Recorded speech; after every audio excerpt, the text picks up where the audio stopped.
maintenant que la tenue de bonnes élections est un des fondamentaux pour une paix sociale durable et une stabilité politique, gage de l'attrait d'investissement et de la croissance économique. Il vous souviendra qu'en 2020, devant la nation, je m'étais opposé à l'investiture du candidat président de la CENI désigné pour autres des raisons ci-après. La question de l'entérinement des membres du bureau de la CENI n'était pas inscrite à l'ordre du jour de l'Assemblée nationale. Un seul PV désignant le président de la CENI, du reste sans soubassement, m'avait été transmis pour promulgation, alors que le bureau de la CENI devait compter 13 membres. Le président et le vice-président de la plateforme des confessions religieuses n'avaient pas sanctionné le PV de désignation par leur signature. Et deux des représentants des 6 confessions religieuses supposées avoir soutenu le candidat président désigné en 2020 ont été désavoués par leur hiérarchie, entachant ainsi la régularité de ce processus de désignation. Face à cette situation et en ma qualité de garant de la bonne marche des institutions, j'avais reprise du processus de désignation en recommandant que le consensus soit privilégié. Aujourd'hui, je me réjouis donc que le processus de désignation des membres du bureau de la CENI de 2021 se soit déroulé de manière régulière, car en ce qui concerne notamment la désignation du président de la CENI, malgré le manque de consensus, une majorité claire s'est dégagée au profit d'un candidat, et ce conformément aux prescrits de la charte de la plateforme des confessions religieuses. De plus, non seulement l'entérinement des membres du bureau de la CENI a été régulièrement inscrit à l'ordre du jour de la plénière de l'Assemblée nationale, mais aussi 12 PV sur 15 attendus ont bien été reçus, examinés, entérinés par la Chambre basse. Ceci permettant ainsi au bureau d'atteindre le quorum requis pour pouvoir siéger valablement, ce qui n'était pas le cas en 2020. C'est ici l'occasion de féliciter le président de l'Assemblée nationale pour avoir donné plusieurs occasions aux confessions religieuses membres de la plateforme de se retrouver afin de dégager un compromis à défaut d'un consensus. Chers compatriotes, notre pays a résolument opté pour la démocratie compétitive. Celle-ci a ses règles qui veulent que l'on ait des gagnants et des perdants. Nous ne pouvons pas, après avoir choisi la compétition et les règles y afférentes, nous en soustraire. Nos divergences, loin d'être des faiblesses, sont plutôt l'illustration de notre vitalité démocratique.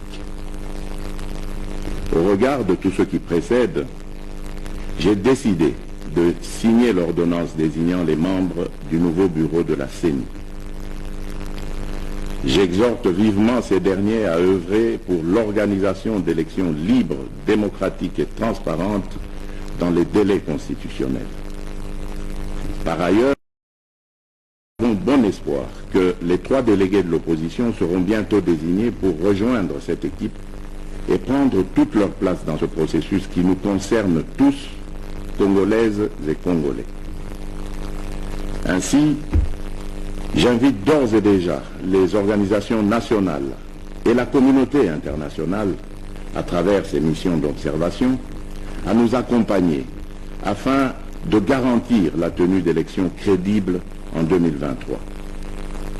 Pour ma part, je compte désigner rapidement auprès de moi un responsable du suivi du bon déroulement du processus électoral. À présent que le décor est planté, j'exhorte toute la nation congolaise à se mobiliser et à s'approprier le processus en vue de la réussite des échéances électorales de 2023. Que Dieu bénisse la République démocratique du Congo. Je vous remercie.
télévision nationale congolaise. Vous venez de suivre l'intervention du président de la République, chef de l'État, Félix-Antoine Tshisekedi. Elle était courte certes, mais elle clôt le débat sur le nouveau bureau de la Commission électorale nationale indépendante.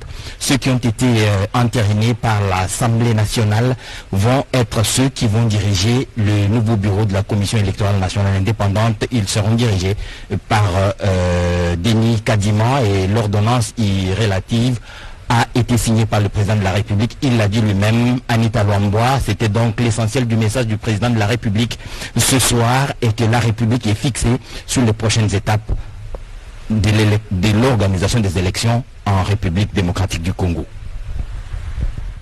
Edith Chala, sur place, qui vous est... Maintenant que la tenue de bonnes élections est un des fondamentaux pour une paix sociale durable et une stabilité politique, gage de l'attrait d'investissement et de la croissance économique.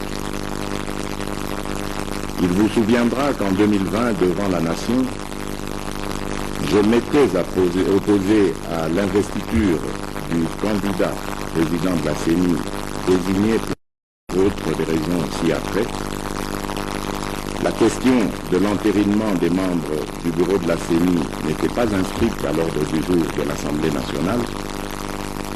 Un seul PV désignant le président de la CENI, du reste sans soubassement, m'avait été transmis pour promulgation, alors que le bureau de la CENI devait compter 13 membres. Le président et le vice-président de la plateforme des confessions religieuses n'avaient pas sanctionné le PV de désignation par leur signature. Et 2 des représentants des 6 confessions religieuses supposés avoir soutenu le candidat président désigné en 2020 ont été désavoués par leur hiérarchie, entachant ainsi la régularité de ce processus de désignation. Face à cette situation et en ma qualité de garant de la bonne marche des institutions, j'avais reprise du processus de désignation en recommandant que le consensus soit privilégié.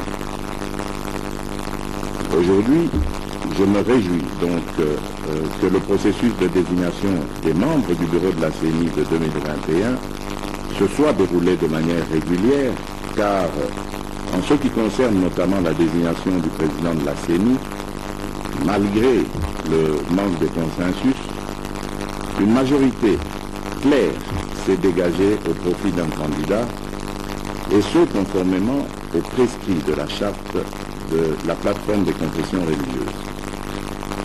De plus, non seulement l'entérinement des membres du bureau de la CENI a été régulièrement inscrit à l'ordre du jour de la plénière de l'Assemblée nationale, mais aussi 12 PV sur 15 attendus ont bien été reçus, examinés, entérinés par la Chambre basse. Ceci permettant ainsi au bureau d'atteindre le quorum requis pour pouvoir siéger valablement, ce qui n'était pas le cas en 2020. C'est ici l'occasion de féliciter le président de l'Assemblée nationale pour avoir donné plusieurs occasions aux confessions religieuses membres de la plateforme de se retrouver afin de dégager un compromis à défaut d'un consensus. Chers compatriotes, notre pays a résolument opté pour la démocratie compétitive. Celle-ci a ses règles qui veulent que l'on ait des gagnants et des perdants. Nous ne pouvons pas, après avoir choisi la compétition et les règles y afférentes, nous en soustraire. Nos divergences, loin d'être des faiblesses, sont plutôt l'illustration de notre vitalité démocratique. Au regard de tout ce qui précède, j'ai décidé de signer l'ordonnance désignant les membres du nouveau bureau de la CENI. J'exhorte vivement ces derniers à œuvrer pour l'organisation d'élections libres, démocratiques et transparentes dans les délais constitutionnels. Par ailleurs, nous avons bon espoir que les 3 délégués de l'opposition seront bientôt désignés pour rejoindre cette équipe et prendre toute leur place dans ce processus qui nous concerne tous, Congolaises et Congolais. Ainsi, J'invite d'ores et déjà les organisations nationales et la communauté internationale, à travers ces missions d'observation, à nous accompagner afin de garantir la tenue d'élections crédibles en 2023.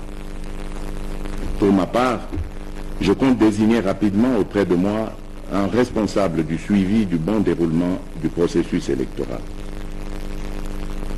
À présent que le décor est planté, j'exhorte toute la nation congolaise à se mobiliser et à s'approprier le processus en vue de la réussite des échéances électorales de 2023. Que Dieu bénisse la République démocratique du Congo. Je vous remercie.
La radio-télévision nationale congolaise, vous venez de suivre l'intervention du président de la République, chef de l'État, Félix-Antoine Tshisekedi. Elle était courte certes, mais elle clôt le débat sur le nouveau bureau de la Commission électorale nationale indépendante.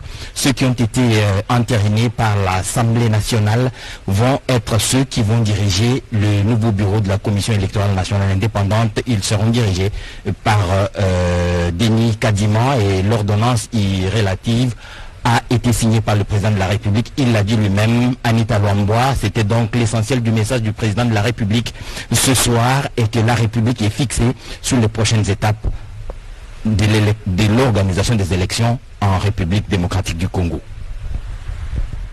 Edith Chala, sur place, qui vous